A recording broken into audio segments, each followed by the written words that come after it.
So this is a choice-based game. So you'll be absolutely. I assume it's a game you can play through multiple times, make different choices, see how 100%. The story branches out each time. Absolutely. There's hours of different variations. So this, just to set this up, this scene, the apes are coming down into the valley. They're starving. They're on the point of starvation, and they come across a human encampment, and it basically. The father of the clan leader is saying, no, don't confront the human beings, it will only bring about our destruction. And these three brothers are going down, and they all have their different opinions. And as I say, you're playing as Bryn. And all of this is motion captured? This is all purely performance captured, yeah. I mean, and was shot in the Imaginarium Studios. So obviously you can then choose, you know, do you agree with Toller, who's more of an aggressor? He wants to go down, and then, or you can choose not to get involved. Well, let's say you were right, Toller. So we're going to follow Toller. Do the more exciting choice. Exactly. Yeah. Let's do that.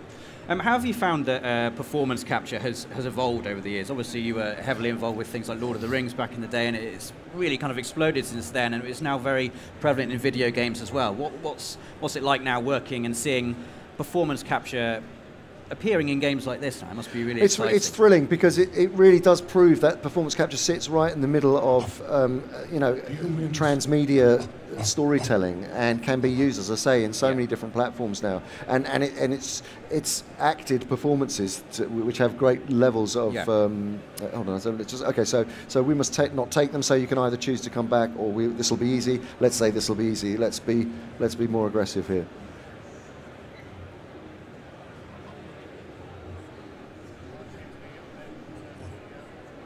And did you direct the performance capture for this game? No. We're the producers. So the Imaginarium Studios, the Imaginarium rather, produced it, and the Imaginarium Studios carried out the performance capture, and the Imaginati are the publishers, and the director came along with them.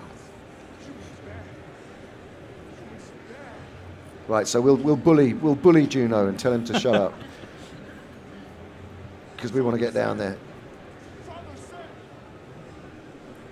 And it's quite telling that you call it a performance capture as well, not just motion capture, because I guess you've got the whole face is being captured now, rather than just the body as well. Exactly. So let's reassure him. Juno, trust me. Come on. Let's get down there.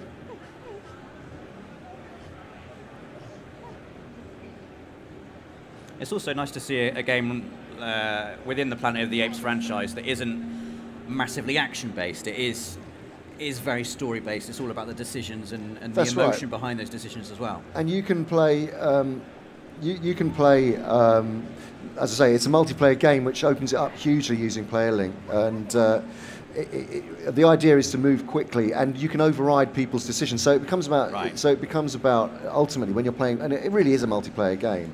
You know. You can, I mean, if you override, you can only override once, and then you have to follow the other players. So if you've got to be careful when you want to use that.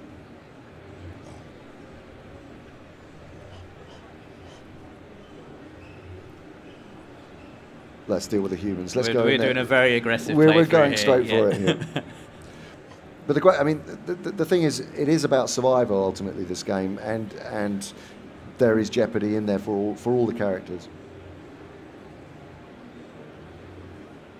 And is there like a game over state, for instance? Can you make the wrong decision and then have your characters die, or will the story accommodate those kind of decisions? The story does accommodate them. Okay, we're going in.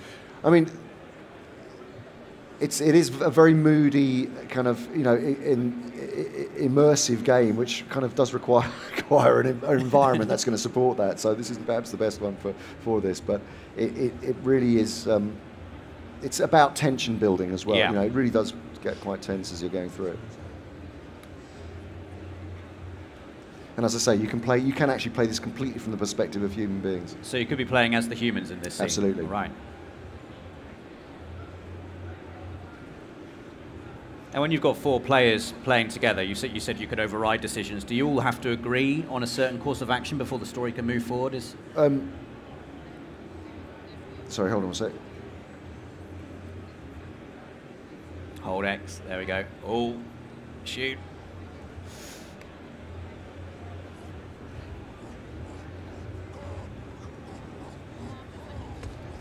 Wow. Do we want to stop? No, we don't. We don't want to stop.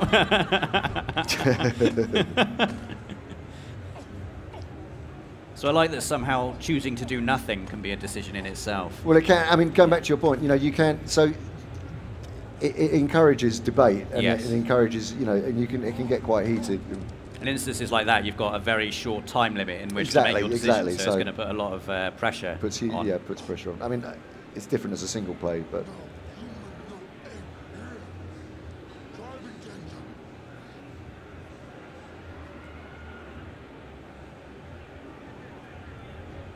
Okay, so let's accuse Toller. Let's see what's going on here.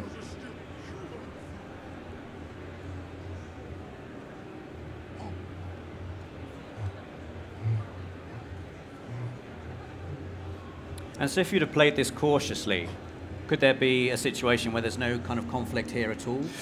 There is. I mean, it'll creep back in. It'll creep back in. So you're always under pressure. It'll just takes you down a different route. Yeah, you know? yeah. But there, yeah. I mean, the jeopardy comes with the disagreement within the group. Sure.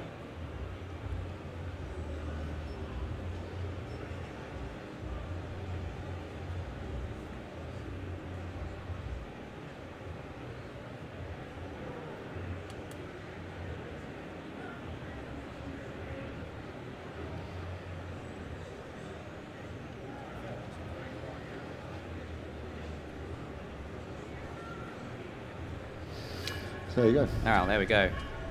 So have we reached the end of our demo now, or? So this is going into the human camp now. Oh, okay. Mikey, what happened? Mikey.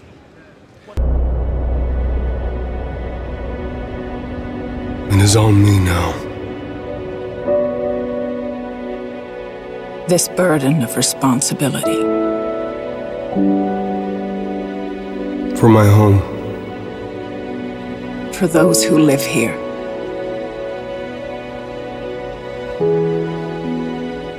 For my family. These are dangerous times.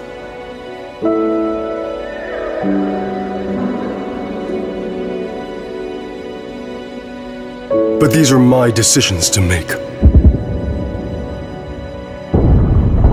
And whatever path I take, family is all. Family is all.